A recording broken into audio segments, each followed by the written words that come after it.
First, let me recall what we did in the previous lecture. The idea in the previous lecture was to tell you about that zeros of an analytic function which is not identically zero are isolated. This is a major result that we did yesterday, that zeros are isolated of an analytic function. So, what we are going to do today, we are going to prove a very important result which will tell us that when will be two analytic functions equal identically. And let me first state this thing as a theorem, that let f and g be analytic functions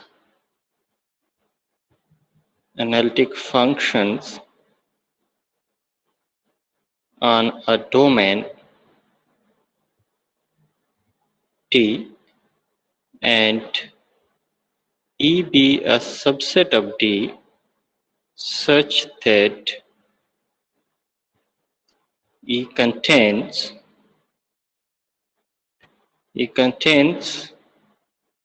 at least one non-isolated point, and suppose this is the hypothesis, then if f of z is equal to g of z for all z in E on this set E, अगर ये दो functions इस set E पर हैं, ये set क्या है, इस सेट का एटलीस्ट एक नॉन आइसोलेटेड पॉइंट है. The hypothesis is that then now this conclusion of this theorem implies that the two functions f and g are identically equal on whole of domain T. This is so that two functions are identically equal if they are equal on a subset of D which has a non-isolated point. See, अगर आपके पास for example non isolated points आपके पास सबसे पहले, चलो मैं इसका प्रूफ बाद में बताता हूँ, proof is not a big deal, but let us first look at an example as an application.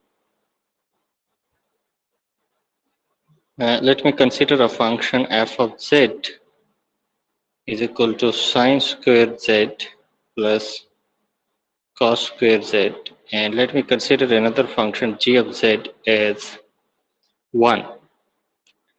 And note that now sine and cos are entire functions, so their sum, square, everything is an entire function. G is a constant function, it is also entire function. So then f and g both are entire functions,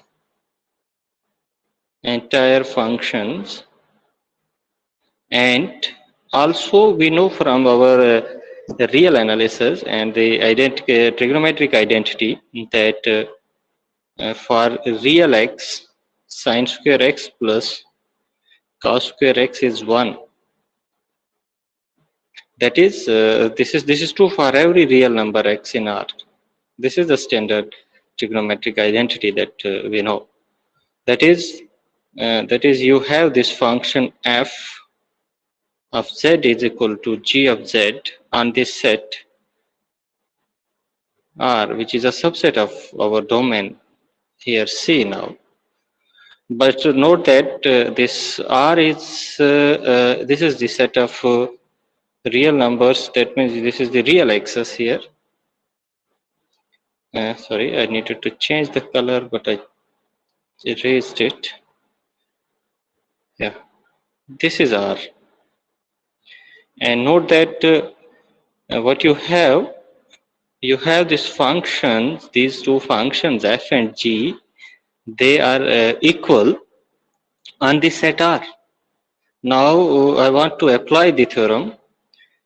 but before that I need to make sure कि आपके पास ये जो set are है ये वो property satisfy कर रहा है कि नहीं है. क्या क्या प्रॉपर्टी चाहिए कि set E must have at least one non isolated point. But आपके पास यहाँ ई का काम आर करेगा और आर के पास सिर्फ एक नॉन आइसोलेटेड पॉइंट नहीं है, आर का हर एक पॉइंट नॉन आइसोलेटेड है क्योंकि आर के किसी भी पॉइंट के अराउंड आप कोई भी डिस्क ड्रा करेंगे, वट एवर स्मॉल और लार्ज डिस्क आप इसके पॉइंट के अराउंड ड्रा करें तो that disc will always contain many other infinitely many other real numbers, क्योंकि ये पूरी की पूरी सेगमेंट इसके अंदर आएगी. तो इसका हर एक पॉइंट नॉन आइसोलेटेड है, तो सो ये सेटिस्फाई करता है.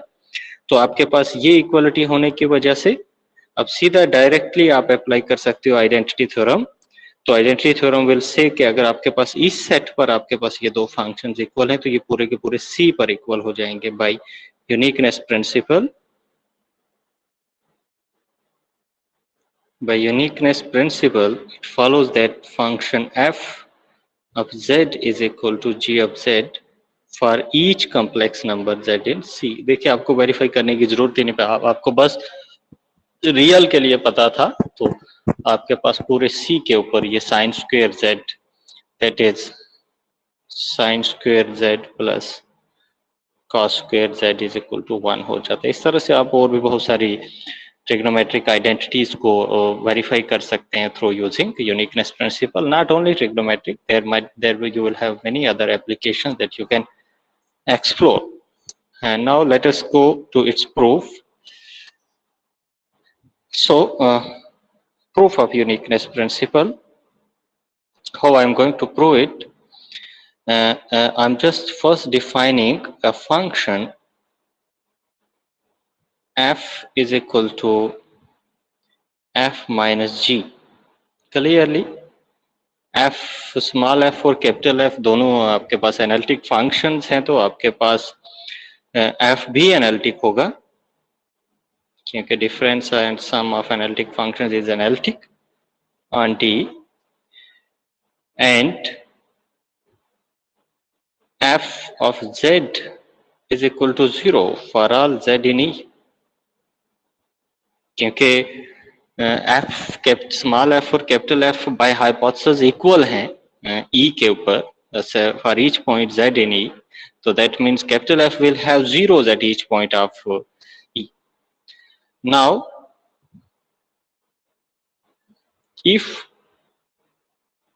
f is not identically zero, अगर तो f identically zero नहीं है तो जो कल वाला रिजल्ट हमने किया था, कल वाला रिजल्ट कहता है कि फिर इसके जीरोस आइसोलेटेड होने चाहिए. Then zeros of f are isolated. Now tell me one thing. Do you agree with this that zeros of capital F are isolated? Are the zeros of capital F isolated? बोलो, capital F के zeros isolated हैं?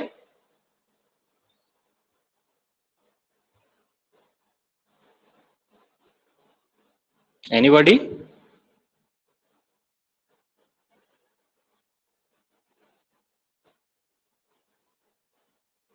बोलो रजत.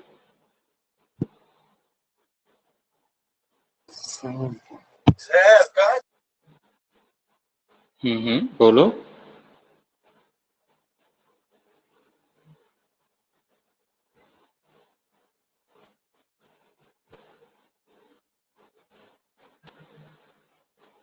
Nainika, capital F के zeros isolated हैं?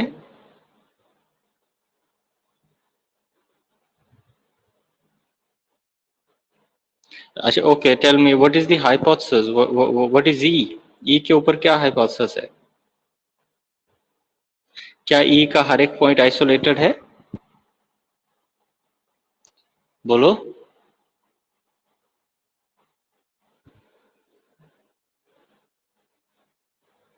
ये है ना ई का हाइपोथेसिस आपके पास. एक second, here is the statement ना, इसको स्टेटमेंट को पढ़ो. You have that capital F, you have these two functions analytic F and G on a domain D. E is some subset of D such that E contains at least one non-isolated point. We do not know about others, but one thing is guaranteed, that it has at least one non-isolated point. And whenever you have a situation in such a with along with this, if you have this situation that you have two analytic functions which are equal on this such a set E, then these two functions become equal on whole of the domain D. तो मैं वही पूछ रहा हूँ कि E के ऊपर आपके पास है, E के नॉन आइसोलेटेड पॉइंट है, it has non isolated points. This is by hypothesis, आपके पास इसके पास नॉन आइसोलेटेड पॉइंट है. तो लेकिन आपके पास जीरो जो कैपिटल एफ के हैं, जीरोज आपके कहाँ हैं, लेकिन एटलीस्ट इतना मालूम है कि ई का हर एक पॉइंट जो है that is a zero of this capital F function. तो लेकिन इसका मतलब ई के अंदर जो नॉन आइसोलेटेड पॉइंट है वो भी एफ का जीरो होगा, वो भी एफ का जीरो होगा. तो दैट मीन्स वो जीरो इसका नॉन आइसोलेटेड जीरो हो जाएगा. लेकिन अगर एफ नॉन आइडेंटिकली जीरो है तो इसके कोई भी आइसोलेटेड जीरोज नहीं होने चाहिए. तो what it means that F can not be identically not equal to zero. F has to be identically equal to zero. If the F not identically zero, then zeros are isolated, which is a contradiction since E has non-isolated points.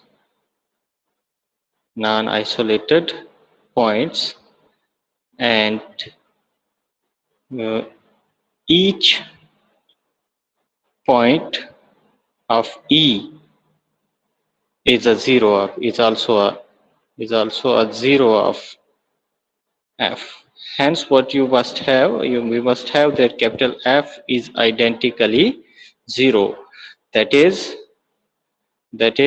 a capital F identically zero means this small f has to be equal to G. That means you can write it as f of z has to be equal to G of z for each z in domain D.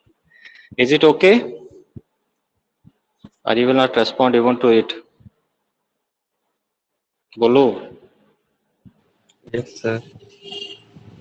Yes, sir. Yes, sir.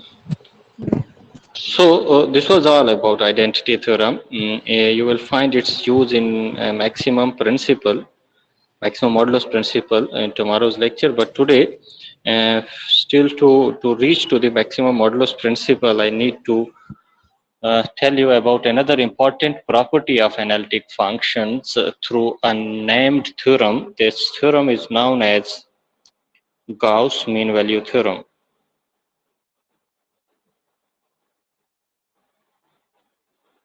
So what is this mean value theorem?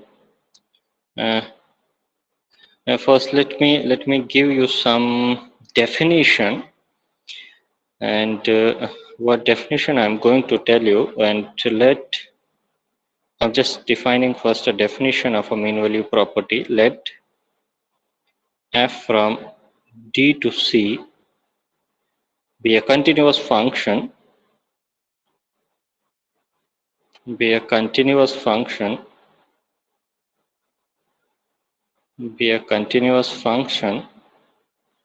such that, not only such that, for each A in D and any closed disk centered at A of some radius which still lies in domain D. Such a disk will always exist because A belongs to D, then A will be an interior point of D, and you can always find such a disk in D, such that for each A, such as each point A in D and a disk around this contained in D, we have that value of this f function f at A is given by the average or the mean value of the values of the function on the circle of this disk. You have this thing here, these all these numbers, you have this disk here, it is center. और जब आपके पास ये किसी बड़े domain पे आपके पास function continuous है, ठीक है, कॉम्प्लेक्स वैल्यूड है, it can be real valued as well.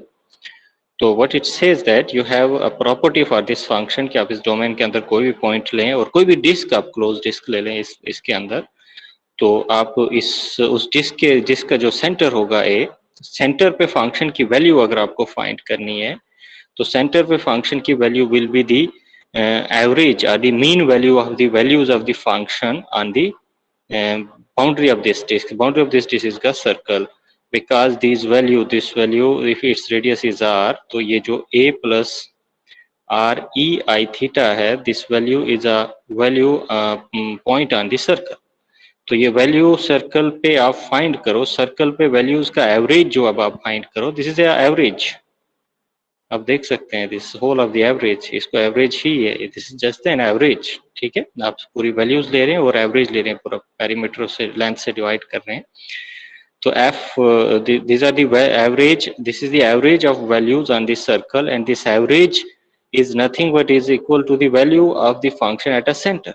If you have such a function and if you have a function which satisfies this property for each a in D, then we say that this function f satisfies the mean value property on domain D. Then we say that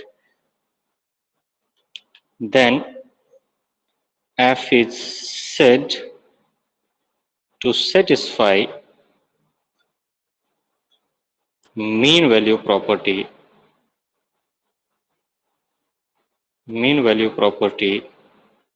on domain D. ठीक है, क्या है mean value property?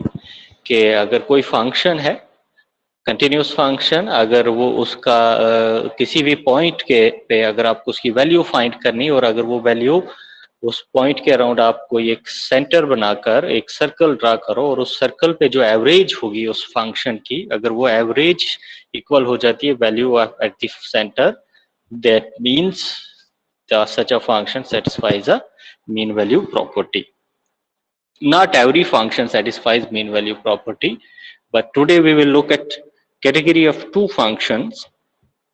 One is the category of analytic functions, another is harmonic functions. We will see that both these type of functions satisfy the mean value property. तो first theorem है जो जिसको आप Gauss mean value theorem बोलते हैं, जिसको this is also known as Gauss mean value theorem. तो it states that each, I will write in a very brief, each analytic function f satisfies the mean value property on its domain.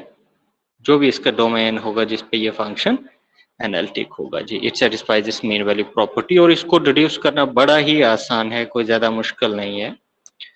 तो देखिए क्या करेंगे, हम ले लेते हैं, let us take a function f on some domain be analytic. तो हमें शो करना है कि ये फंक्शन जो है ये मीन वैल्यू प्रॉपर्टी सेटिस्फाई करता है. तो क्या कीजिए, आप एक पॉइंट ले लीजिएगा इसके अंदर. तो ये अगर आपके पास डोमेन है तो आपने एक पॉइंट ले लिया, आपने एक पॉइंट ले लिया एंड आप since D is an open set, तो वो पॉइंट उसका इंटीरियर पॉइंट होगा, तो आप एक क्लोज डिस्क फाइंड कर सकते हैं. ओपन होती है बट ओपन डिस्क अगर आपके पास मिलती है इस तरह से, for example you find an open disc, तो आपको ये ओपन डिस्क मिलती है, तो आपको क्लोज डिस्क चाहिए कि वो उसका बाउंड्री भी उसके अंदर रहे. तो आप क्या करो, उस डिस्क का रेडियस हाफ कर लो. तो उस डिस्क का रेडियस हाफ कर लो, जैसे अगर इसका रेडियस आपके पास r है तो इस रेडियस r बाई 2 कर लो, तो फिर डेफिनेटली आपके पास श्योरिटी हो जाएगी कि वो उस सर्कल का, क्योंकि ये सारा रीजन आपके पास डोमेन D के अंदर रहेगा, तो वो पूरा का पूरा डिस्क और उसका सर्कल भी आपके पास डोमेन के अंदर ही रहेगा. तो so without loss of generality हम सीधा ये अश्यूम करते हैं कि आपके पास एक डिस्क है, जो भी पॉसिबल डिस्क है जिस भी रेडियस की क्लोज डिस्क है विद सेंटर ए, वो डोमेन D पे है. ठीक है, सो दैट इससे क्या होगा कि आपका जो फंक्शन है जो डोमेन डी पे एनालिटिक था वो इस क्लोज डिस्क पे भी एनालिटिक हो जाएगा। तो आप कॉशी इंटीग्रल फॉर्मूला अप्लाई करेंगे जी। अब भाई कॉशी इंटीग्रल फॉर्मूला क्या कहता है, आई होप आप सबको ये याद होगा। तो मैं यहाँ एक्सप्रेशन लिखता हूँ बाय कॉशी इंटीग्रल फॉर्मूला। मैं इस क्लोज डिस्क पे कॉशी इंटीग्रल फॉर्मूला लगा रहा हूँ। Bye Cauchy integral formula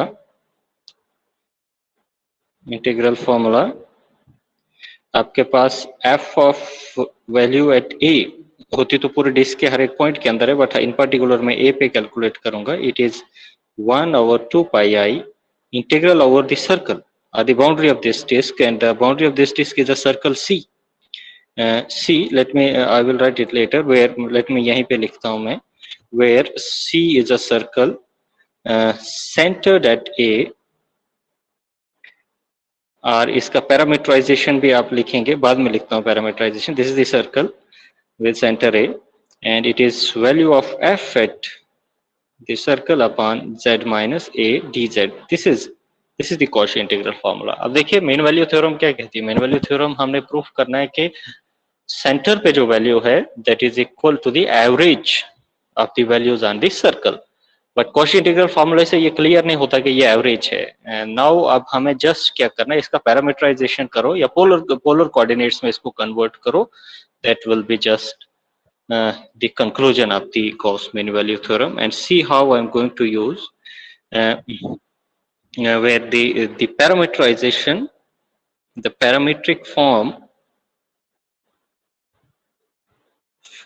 of circle C, which is ये थे ना हमारे पास सर्कल is, इसको हम इस तरीके से भी लिख सकते हैं z of theta is equal to a plus r e I theta, where theta का जो वैल्यू होगा that will change from 0 to 2 pi. You will have this thing. इस तरह से ही सर्कल का पैरामीटराइजेशन होता है। ये आप चेक करो, z थीटा माइनस a का modulus will be equal to r, जो सर्कल का इक्वेशन है। तो 10 अब इस इक्वेशन में ये वैल्यू सब्स्टिट्यूट करो, इंस्टेड ऑफ z थीटा की जगह आप a प्लस वो सब्स्टिट्यूट करो। So what you will get value of f at a is equal to 1/2 pi I integral over the circle C, but C जब आप theta का value, तो theta कहाँ से कहाँ वेरी हो रहा है, अब चेंज ऑफ वेरिएबल हो रहा है, 0 to 2 pi वेरी हो रहा है। तो f of a plus r e I theta upon what you had z minus a, तो z minus a था, तो z minus a will be, यहाँ से देखिएगा z minus a is r e I theta, and then you have d of z, तो इसका d निकालिएगा, d of इसका differential निकालिएगा, d of z will be r times it will be r times I e I theta, yes, ठीक है, d theta ये आ जाएगा आपके पास। तो अब देखिएगा r वो, क्योंकि r पॉजिटिव है तो i I थीटा आप ये कैंसिल आउट कर दो, क्योंकि ये कॉम्प्लेक्स नंबर्स हैं, नॉन जीरो कॉम्प्लेक्स नंबर्स हैं, तो they are multiplicative inverse of each other. तो i यहाँ एक i आपके पास अंदर है और एक i ऑलरेडी न्यूमरेटर में पीछे, तो ये भी कैंसिल आउट हो जाएंगे, non zero complex number. So what you are left with integral 1/2 pi times integral 0 to pi f of a plus r e I theta d theta, ये आपके पास है और यही हमें प्रूव भी करना। This is what the mean value property says, that because this gives us the value of the function f at a is equal to the average of the value on the circle of radius r. तो r जितना छोटा बड़ा आप कर सकते हैं, that depends upon you, जब तक आपके पास डिस्क या सर्कल आपके पास डोमेन के अंदर रहे, so that आपका फंक्शन उस पे एनालिटिक रहे जी। Is it clear? Yes, sir. And using Gauss mean value theorem, we will prove that harmonic functions also satisfy this what you say. As a corollary to it, I am going to write it as a corollary to Gauss mean value theorem, that harmonic functions satisfy the mean value property also, ठीक है।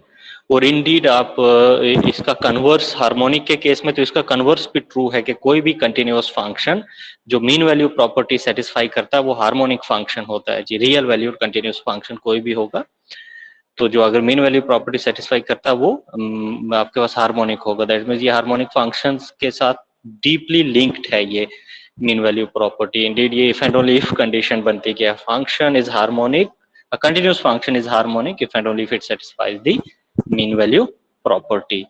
And how we are going to prove it? Suppose that we have a harmonic function on a domain. Everything is being considered on a domain unless it is told to you explicitly that it's not domain, but most of the time we have domain. So let us choose a harmonic function, be a harmonic function on a domain D, on domain D, and now let A be in domain D, ठीक है। We further choose a disk, closed disk, I'm same way से मैं एक disk choose कर रहा हूँ, disk centered at A of radius, some positive radius inside domain D. This is always possible because D is a domain, it's open, and open की definition लगाकर आप you can always possibly do this thing. Then आपके पास U जो होगा U harmonic हो जाएगा क्योंकि D के ऊपर हार्मोनिक है तो U हार्मोनिक इस क्लोज डिस्क के ऊपर हो जाएगा, harmonic on whole of this close disc, it is harmonic there. And अब देखिएगा जो D है क्लोज डिस्क या ओपन डिस्क ले लीजिएगा तो I can say that it is a simply connected domain, क्योंकि you remember disks are simply connected domains. It is simply connected domain. It is a simply connected domain. Disk is always a simply, it doesn't have any holes. And if it is a simply connected domain, so what is the relation of simple connectedness with harmonic functions? It is the existence of their harmonic conjugates on simply connected domains. I had told you in one of the lecture, we haven't proved it, but yes, it is a fact you have to keep in mind that harmonic functions have harmonic conjugates on simply connected domains. They might have on some other domains also, but it is guaranteed that on simply connected domains they have harmonic conjugates. So what I'm going to say that let V be its V be harmonic conjugate